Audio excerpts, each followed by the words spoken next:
আসসালামু আলাইকুম। শুভ সন্ধ্যা সবাইকে।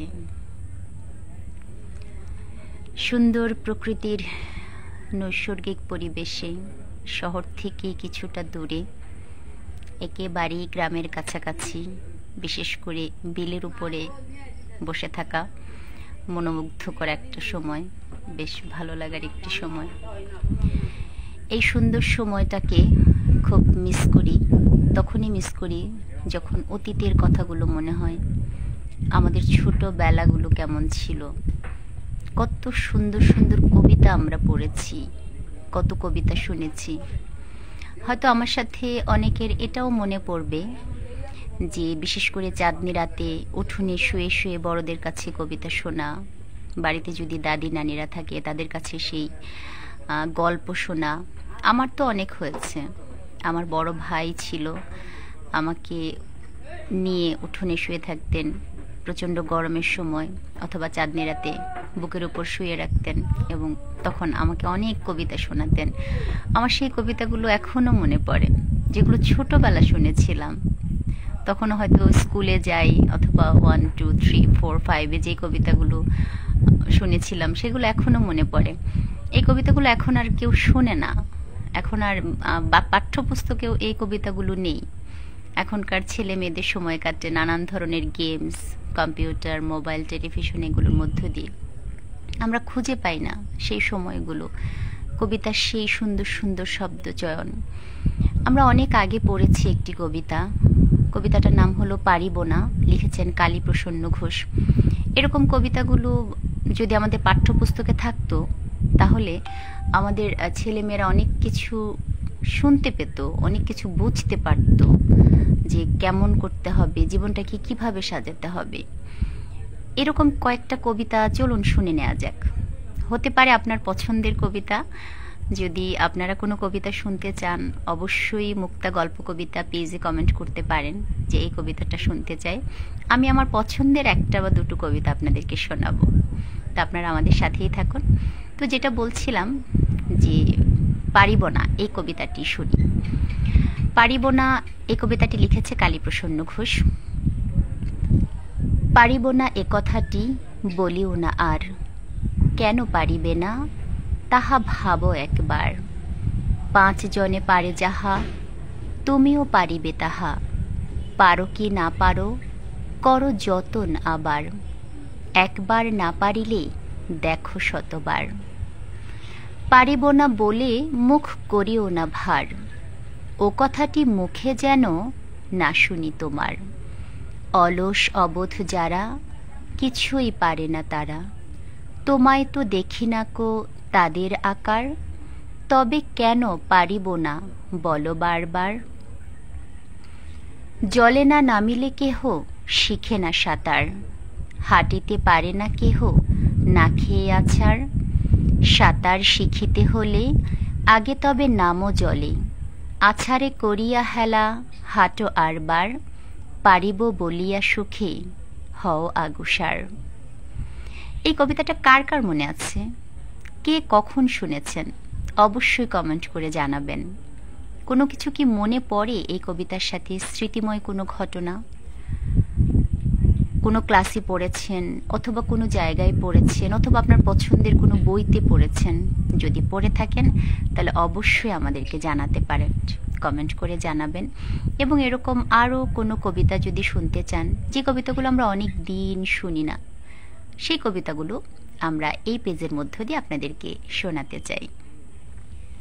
তো যারা শুনছেন তাদেরকে ধন্যবাদ জানাচ্ছি, এবং যারা পরবর্তীতে শুনবেন তাদেরকে অগ্রিম ধন্যবাদ জানাচ্ছি। আরেকটি কবিতা আছে, একদম আমাদের ছোটবেলার একটি কবিতা, সেটাও খুব মজার একটি কবিতা। কবিতাটার নাম হলো পল্লী স্মৃতি, সুফিয়া কামালের। এই কবিতাটাও হয়তোবা অনেকে শুনে থাকতে পারেন, অনেকের মনে পড়তে পারে। এটাও আমাদের খুব স্মৃতিতে নাই, কিন্তু বলার পরে হয়তো আমাদের মনে হবে। এই কবিতাটাও হলো খুব সুন্দর একটি কবিতা, পল্লী স্মৃতি, সুফিয়া কামাল। চলুন এই কবিতাটাও আমরা শুনে আসি। বহুদিন পরে মনে পড়ে আজি পল্লী মায়ের কোল, ঝাউ শাখে যেথা বনলতা বাঁধি হর্ষে খেয়েছি দোল। কুলের কাটার আঘাত লইয়া কাঁচা পাকা কুল খেয়ে অমৃতের স্বাদ যেন লোভিয়াছি গায়ের দুলালি মেয়ে। পৌষ পার্বণে পিঠা খেতে বসে খুশিতে বিষম খেয়ে আরো উল্লাস বাড়িয়াছি মনে মায়ের বকুনি পেয়ে। চৈত্র নিশির চাঁদিমায় বসি শুনিয়াছি রূপ কথা, মনে বাজিয়াছি সুদূ রানী দুঃখিনী মায়ের ব্যথা। তবু বলিয়াছি মার গলা ধরে, মাগো সেই কথা বল, রাজার দুলালে পাষাণ করিতে ডাইনি কি করে ছল। ৭০০ সাপের পাহারা কাটায়ে পাতাল বাসিনী মেয়ে রাজার ছেলেরে বাঁচায়ে কি করে পৌঁছিল দেশে যেয়ে। কল্পপুরীর স্বপনের কাঠি বুলাইয়া শিশু চোখে তন্দ্রা দোলায় লয়ে যেত মোরে কোথা দূর ঘুম লোকে। ঘুম হতে জেগে বৈশাখী ঝড়ে কুড়াইছি ঝরা আম, খেলার সাথীরা কোথা আজ তারা ভুলিয়াও গেছি নাম। নববর্ষার জলে অবগাহী কভু পুলকিত মনে গান গাহিয়াছি মল্লার রাগে বাদলের ধারা শনে। শিশির সিক্ত শেফালি ফুলের ঘন সৌরভে মাতি শারদ প্রভাতে সখীগণ সাথে আনিয়াছি মালা গাঁথি। পল্লী নদীর জলে ভাসাইয়া মোচার খেলার তরি কাঁদিয়া ফিরেছি সাঝের আলোতে পুতুলে বিদায় করি। আগামী দিনের আশা ভরসার কত না মধুর ছবি ফুটিয়া উঠেছে আখির পাতায় ডুবেছে যখন রবি। কি চমৎকার কবিতা পল্লীস্মৃতি সুফিয়া কামালের, যে একদম আমাদের সেই সময়ের কথা, পল্লী মায়ের কথা, পল্লীর বেড়ে ওঠার কথাগুলো কবিতায় এসেছে। পৌষ পার্বণে কি করেছি, কিভাবে মায়ের বকুনি খেয়েছি। সত্যি এই সময়গুলোকে খুব মিস করি। আবারও যদি ফিরে পেতাম সেই সময়ে মায়ের বকুনি খাওয়া, দৌড়ে গাছে ওঠা, পুকুরে ডিগবাজি দিয়ে গোসল করা, সে সাথে আরও কত কিছু আছে। গাছ থেকে আম পেড়ে খাওয়া, গাছের বড়ই কেটে অন্য গাছ থেকে যে কাঁঠালের মুচি সেটা সংগ্রহ করে তেঁতুল একসাথে দিয়ে তারপর ভর্তা বানিয়ে মজা করে খাওয়া। এই যে চমৎকার বিষয়গুলো স্মৃতিময়, এগুলো জানি না এখনকার ছেলেমেয়েরা সেভাবে ফিল করে কিনা। আমরা ছোটবেলা কত ধরনের খেলা খেলেছি, হয়তো আপনাদের অনেকেরই মনে পড়বে সেই খেলাগুলো। ডাংটং খেলেছি, সাত চারা খেলেছি, তারপরে যেটাকে আমাদের আঞ্চলিক ভাষায় চিকুতকুত বলা হয় সেগুলো খেলা হয়েছে, বড়শি দিয়ে মাছ ধরা হয়েছে। কিন্তু এখনকার যে সময়টা, সেই সময়টাতে এই খেলাগুলো খুঁজেই পাওয়া যায় না। এখনকার ছেলেমেয়েদেরকে যদি বলা হয় যে সাঁতার কাটো, সাঁতরে পার হওয়া, এগুলো ওরা বোঝে না। এখনকার সময়ে সুইমিং পুলে যাবে, সেখানে সময় কাটাবে। তা আমরা যদি আবারও সেই সময়টা ফিরে পেতাম, সেই সময়ের কথাগুলো আমাদের কানে বাজে, এখনকার ছেলেমেয়েরাও যদি সেভাবে পেত, তাহলে খুব ভালো লাগতো। তখনকার প্রকৃতি, তখনকার পরিবেশ, এখনও প্রকৃতি অনেক সুন্দর। আমরা যদি শহর ছেড়ে একটু দূরে যাই, একটু গ্রামে যাই, সেখানকার পরিবেশ আমাদেরকে মুগ্ধ করে, ভালো লাগে। সেখানকার ঝিঝি পোকার শব্দ, সেখানকার পাখির ডাক, কিচিরমিচির ধ্বনি সত্যি আমাদেরকে বিমুগ্ধ করে, বিমোহিত করে। আমরা ছোটবেলায় শুনেছি একটা কবিতা, আমার মাঝে মধ্যেই মনে পড়ে কবিতাটা, যে কবিতাটার নাম ছিল উত্তম এবং অধম। কুকুর আসিয়া এমন কামড় দিল পথিকের পায়, কামড়ের চোটে ২০ দাঁত ফুটে বিষ লেগে গেল তাই। ঘরে ফিরে এসে রাত্রি বেচারা বিষম ব্যথায় জাগে, মেয়েটি তাহার তারি পাশে হায় জাগে শিয়রের কাছে। বাপের এসে বলে ভর্ৎসনা ছলে কপালে রাখিয়া হাত, তুমি কেন বাবা ছেড়ে দিলে তারে, তোমার কি নেই দাঁত।